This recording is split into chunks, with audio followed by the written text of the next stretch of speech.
Hi, Sarah. Hi, Heather. It's good to have you with us today. Thank you so much for having me. We are going to be discussing more about the difficult process of trauma recovery that our survivors go through. And one of the areas in the program that takes place is in our phase 2. And the way that we want to look at that today is to talk about woman Joanna. She was in phase 2 when you met her. Do you have a memory of the first time you met her? I do. I remember the first meetings with her, with my opportunity to get to start to work with her as her program clinician. I was struck immediately by how resilient she is and how strong she is. She is a woman of great integrity, and to see hope start to be restored to the places where she's always worked hard and she's always been worthy of a full life, it's just such an amazing opportunity that I had the great blessing of walking in kind of in the middle of. So I could tell how much work she had already done and was excited to continue our journey together. Well, as Chief Program Officer, when I hired you, I knew that you would be a good fit for her. I had interviewed her on her entrance to the program, and I wanted to make sure that she was working with someone as her clinician that would connect with her, and you've done a tremendous job with that. Thank you. So tell me a little bit about the progress that Joanna has made working with you, and what are some of the goals that she's had in her phase 2 program? Joanna has made tremendous progress in her program, and one of the ways that I see that playing out is with her family. She has had the opportunity to reconnect with her children, which just brings her so much joy and life. You can see it visibly on her face when she returns from spending time with them. I've witnessed that as well. She loves her children so much, and some of the time with them was taken from her as a result of everything that she's been through. Yeah. To see it visibly be restored right in front of your eyes is pretty powerful. And I'm sure Absolutely. It's powerful for her family as well. Absolutely. I've seen that for sure. Another has been the court case that has recently been resolved. Joanna had a court case that kept getting postponed and postponed and postponed, and it caused a lot of anxiety and stress. And it was a situation where we as staff had very little control in how we could help her except to show up with her. I remember that because I went with her to those postponements many times. And I remember as we got near the end, even in one of those postponements, there was a testimony from some public officials where they lied about some of the missing evidence in her case. And the missing evidence could clear her. Absolutely. And so we were able to stand with her as she went through this process, and ultimately, on the last day, we were going for her trial, and her public defender pulled us aside ahead of time and said that the missing evidence had been found. And what a wonderful miracle that was for her.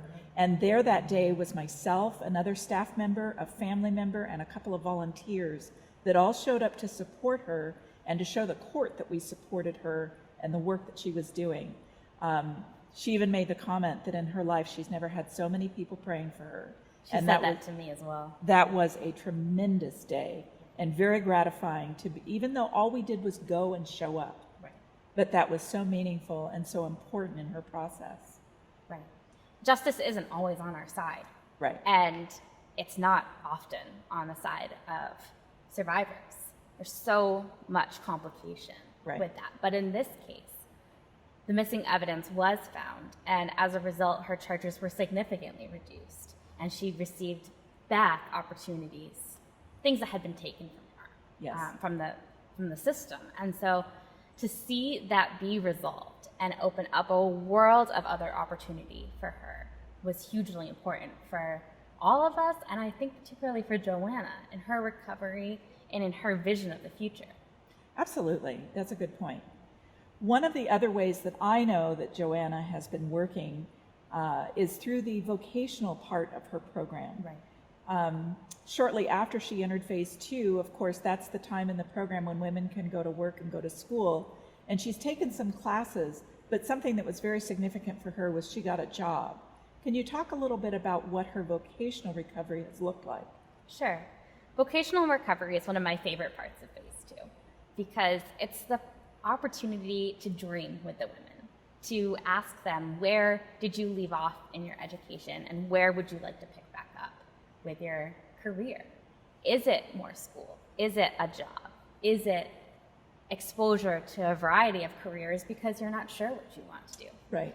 Joanna came to us with a good deal of work experience and with some significant skills in a variety of fields.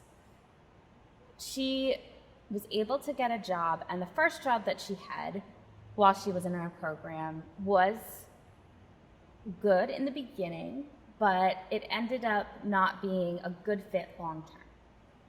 One of the goals that we have with our women is not just to get employment for the sake of having employment, but to have a healthy work environment, right. To learn what that means, and to learn what it means to be truly respected in one's place of work. Mm-hmm. And that wasn't really the case with the first position. And it took some time, but she was able to recognize that and advocate for herself and find a place that was a better fit. Can you tell me what wasn't working about that first job? I think that they were taking advantage of her. And okay. I'm not sure that they meant to. I had never met them. Right. But it wasn't a healthy work environment for her. And we were able to come alongside and say, you deserve recognition for the work that you do. You deserve to get paid all of the hours that you work. You deserve to be respected at work. And with these things in mind, she was able to recognize that it wasn't a healthy work environment for her. Was that challenging for Joanna? It was very challenging. She is a hard worker, and she is a highly committed person. So I think that it was difficult for her to recognize that and to be willing to fight for something better for herself. But we were able to find her an alternative position at a different location, and she applied and got the job, and slowly but surely transitioned to be there full-time instead of at the other location. And she's much happier now, I believe, with work. She talks more highly of work, and it sounds like they are supportive of her and respectful of her boundaries. That's wonderful. I've seen and witnessed the same progression and transformation in her. One of the things that I'm aware of as I have watched women go through their vocational program is that they have to learn that it's okay to be in a job that respects them and that values them as people. And changing jobs, if that's not the case, is not going to sink them. They have the ability to make that transition. Right. One of the things that I've observed as women are in their vocational recovery during phase 2 is a struggle with a sense of financial security. Mm-hmm. Money has been a complicated issue for the women that we see.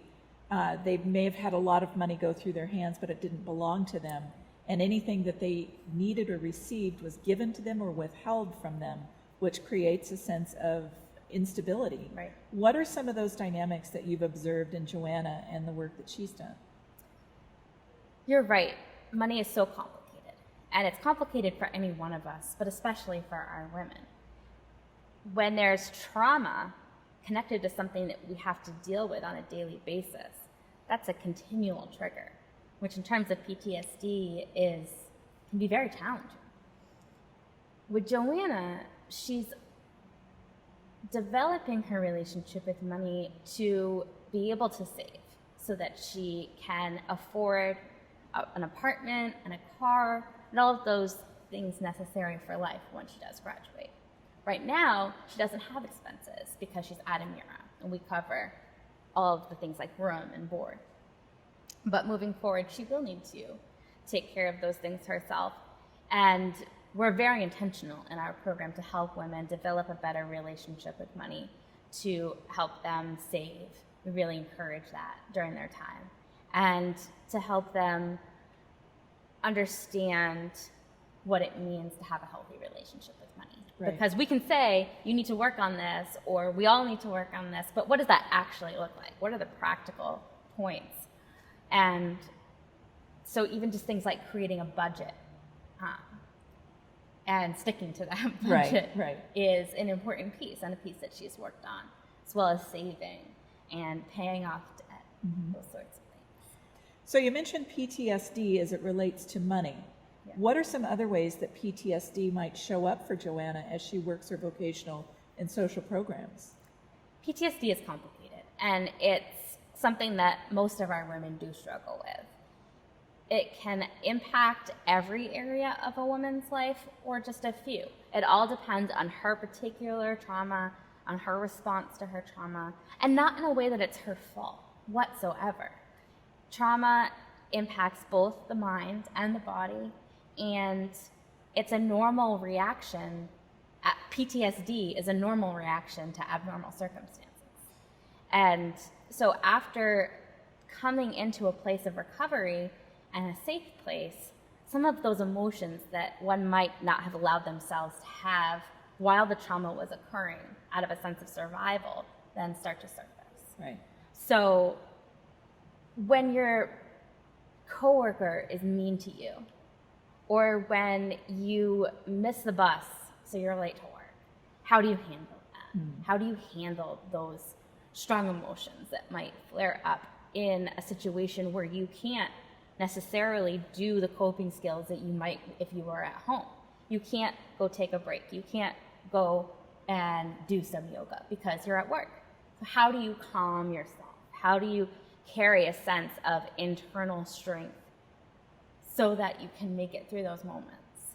And Joanna has done a tremendous job of being able to have that sense of inner calm, and then to bring whatever it is that has been triggering throughout the day to spiritual mentoring or case management with me, or to therapy with her therapist, and to talk through this seemingly small infraction that really had an impact. And that's trauma, right? Because when you've been mistreated over the course of such a long time, a re-engagement in that mistreatment feels like such a threat to one's safety. And when I say safety, I mean your safety, physical safety, your emotional safety, your integrity as a human. And so to be able to work out what do healthy relationships look like now, and how do we set boundaries so that you are treated well, and how can you respond to infractions in a way that's healthy, and in a way that promotes one's sense of well-being. So that's really good. What I'm hearing is that the vocational program is more than just figuring out resumes and where to apply. Right. There's a lot that goes into phase 2 work that a woman is doing. And it's the kind of work that will allow her to continue on after she leaves Amira, which is really important because her time with us is relatively short in a lifespan, right? Right. And I think another way that plays out is, I mentioned that trauma affects both the mind and the body. And so you need the right providers. You need the right therapist. You need the right primary care physician. You need a good fit for whatever specialist you may need.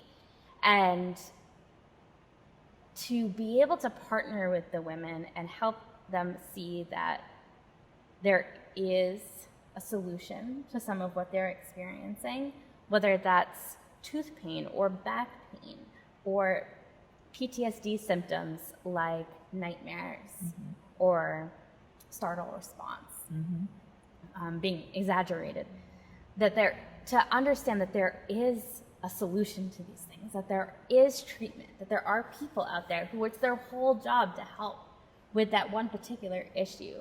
And then to find a provider who hears our women, who respects them, and who is able to partner alongside them to figure out what the best course of treatment is hugely important.